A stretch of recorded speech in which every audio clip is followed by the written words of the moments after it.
Somerset opened up their T20 campaign with a Craig Kieswetter-inspired 4-wicket win with just one ball to spare on a thrilling night against Gloucestershire at a packed Taunton. Gloucestershire batted after winning the toss but were 2 down in a flash after Michael Klinger felt a debutant Yasser Arafat at the end of the second over. Chris Dent was out at the start of the third as he was banging front to Steve Kirby for a golden. That left the Gloucesters on 17 for 2, but Somerset were then made to wait for some time for their next success, as both Ian Cobain and Hamish Marshall batted smartly in this much-anticipated fixture. Both sides have gone well in this season's 40-over competition, without yet meeting each other. Conditions could not have been much better either, and they were soon being enjoyed by Cobain, who went after Craig Masheda, smashing him for the game's first 6 in an over which cost 20. That helped the visitors recover to 78 for 2 after 10, and now the runs were coming thick and fast. Both batsmen were growing in confidence as more of their shots came right out of the middle of their bats. Cobain did a tremendous job for his side. A well-timed and equally well-placed sweep off Max Waller raced him to his half-century, which arrived off only 30 deliveries. Gloucestershire brought up their 100 in the 13th over, another expensive one from Masheda. This was one of 2 sixes within it, and it overall went for 19 to bring up the 100 partnership as well. That was taken to 110 in only 11 overs before Marshall, on 49, was wonderfully held off his own bowling by Waller, who would surely have known that he'd just taken a catch, such was the power of the shot from the Kiwi. Crucially, Cobain then followed to the very next ball, as he failed to connect fully with a shot off Kirby and gave a simple enough catch to Kieswetter in the deep. Cobain was gone for a 36 ball 63, leaving with his side on 127 for 4 with 6 overs left. The 2 new batsmen had no time to settle, not that Alex Gidman needed any, as he smashed a huge 6 off Masheda, whose 4 overs cost 54 runs. Yasser Arafat really made a name for himself at the death when playing for Sussex, and he showed his worth to his new team by removing 2 of Dan Christian's stumps in the 17th over.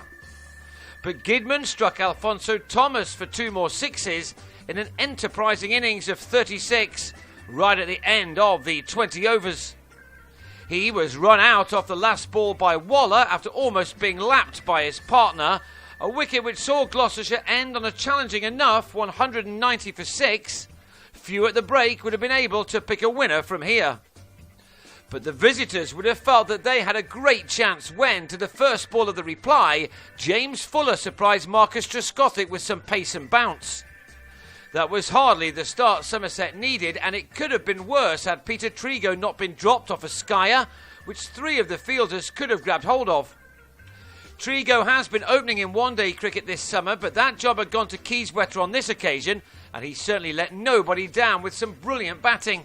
He was at times rather violent when facing Christian, the man who, as a runner, should have won Somerset this tournament at the Rose Bowl a couple of years back. That firmly driven 4 was immediately followed by this drilled 6 over extra cover. And then, 2 balls later, Kieswetter was down on one knee to deposit the Australian over mid-wicket for another maximum. The 5th over of the innings had cost 18 runs to put Somerset on 45 for 1. But they then lost Trigo at the start of the 6th. He didn't quite get his placement right, and Tom Smith clung on, eventually, to have Trigo out for 14. As with the first innings, a partnership needed to be established now. Kieswetter stuck to his end of the bargain as he continued to blaze away. In partnership with Alvaro Peterson, Kieswetter reached his 50 off 35 balls, this being one of 4 fours he'd struck to go with his 2 sixes. With 8 overs left, there was still no clear winner. Somerset needed 92 more runs from that, and that was brought down by a 6 from Peterson off Benny Howell. Howell responded by having the South African caught off a thick outside edge next ball. Peterson was gone for 21, leaving his side with a tough ask of getting 82 off the final 7 overs. But in their favour, they had Kieswetter still going strongly. This big 6 off Middlesex loanee Tom Smith took him into the 70s. while Joss Butler set about Christian, using all of his power to clear the boundary twice more in the 15th over. Those sixes were really important as Somerset was still left with 55 to get off the final 5 overs. 16 came off the 16th and then Butler struck Fuller for 2 successive boundaries at the start of over number 17. But just when it looked as if Somerset would romp home, Butler was comprehensively yorked by Fuller, leaving with 29 runs to his name from the 13 balls he'd received.